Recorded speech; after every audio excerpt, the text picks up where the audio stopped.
미국의 샌프란시스코 하면 가장 먼저 떠오르는 생각이 바로 실리콘밸리입니다. 전 세계 천재들이 모여서 가장 빠르게 발전하는 기술 산업 생태계를 움직이고 있는 곳이죠. 그런데 이곳 천재들이 영적으로 갈급함을 느끼는지 과거의 무신론적 성향에서 새로운 영성을 찾는 방향으로 전환하고 있는 분위기입니다. 뉴 에이지 또는 뉴 스피리추얼리티의 영향력이 가장 이성적이고 합리적인 실리콘밸리 천재들의 영혼을 사로잡고 있는 것입니다. 그중 단연 제 눈에 띄는 단체는 Acts 17 Collective입니다. 이 단체는 사도행전 17장에서 사도 바울이 당시 인류 문명 가운데 가장 핫플레이스였던 아테네에서 스토아 철학자들과 에피크로스 학파의 철학자들 등 여러 사람들과 논쟁하면서 예수 그리스도의 복음을 전했던 장면에서 영감을 얻어 만든 단체라고 합니다. 이 단체의 공동 설립자인 미셸 스테판스 박사에 따르면 지금까지 실리콘밸리의 리더들은 돈과 명예와 권력을 추구해왔지만 마음의 평안과 만족감을 얻지 못하였기 때문에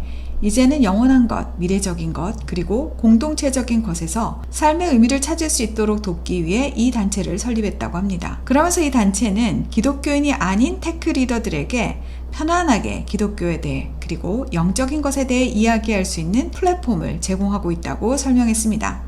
여기까지만 보면 정말 반가운 소식이라는 생각이 듭니다만 이 단체에서 주관하는 이벤트를 살펴보니 고개가 약간 갸우뚱해집니다. 특히 9월 15일부터 4주간 매주 월요일 저녁에 4시간씩 진행되는 세미나의 주제가 특이한데요. 바로 성경 요한계시록에서 말하는 적그리스도를 과학과 신학, 역사와 정치, 그리고 문화적인 관점으로 설명해 준다고 합니다. 그리고 아주 문제적인 인물인 피터 틸이 이 세미나의 주강사입니다. 피터 틸은 일론 머스크와 함께 페이팔을 공동 창업하면서 실리콘밸리의 주요 인물이 되었고 마크 주크버그의 메타에 투자하여 엄청난 수익을 거둔 투자자로 등극했으며 팔란티어라는 국방용 소프트웨어 회사를 세워서 미국뿐 아니라 전 세계적으로 영향력을 미치는 대단한 기업가입니다. 무엇보다 지난 미 대선에서 일론 머스크와 함께 트럼프 대통령을 공개 지지하고 후원하면서 자유분방한 실리콘밸리 인사들과는 다른 행보를 보였습니다. 그리고 무엇보다 그는 자신을 크리스찬이라고 소개하고 있습니다. 그러나 그의 삶을 보면 과연 그를 크리스찬이라고 할 수 있을까 하는 생각이 듭니다. 그는 성경이 금하는 동성결혼을 했고 대리모를 통해 자녀를 얻었으며 그가 꿈꾸는 미래는 트랜스젠더를 넘어 트랜스휴먼의 세상이기 때문입니다. 그는 예수님을 사랑한다고 말하지만 그에게 있어 예수 그리스도는 인류가 지향해야 할 트랜스휴먼의 표상일 뿐 자기 영혼의 구원자이자 주인이 아니기 때문입니다. 더욱이 그는 마지막 때의 적 그리스도를 전체주의적 통제 시스템이라고 생각한다고 했는데 사실 그의 기업 팔란티어가 하는 일이 바로 그 전체주의적 통제 시스템을 가능하게 해주는 컴퓨터 소프트웨어를 만들고 판매하는 일을 하고 있기 때문입니다. 그의 세미나에 참석하는 사람들 역시 그를 통해 예수님을 만나고 싶기보다는 피터 틸이라는 실리콘밸리의 거물과 네트워킹을 하고 싶기 때문이라는 것이 더 솔직한 이야기이겠죠. 정말 세상이 너무 혼란스럽다 보니 겉보기에는 기독교인 것 같지만 사실은 아닌 경우가 너무 많습니다. 예수 그리스도를 삼위일체 하나님이 아닌 그 어떤 것으로 보는 것은 모두 기독교가 아닙니다. 아무리 예수님께 대해 호의적이라 할지라도 그런 마음으로는 자기 영혼을 구원할 수도 하나님의 자녀가 될 수도 없기 때문입니다.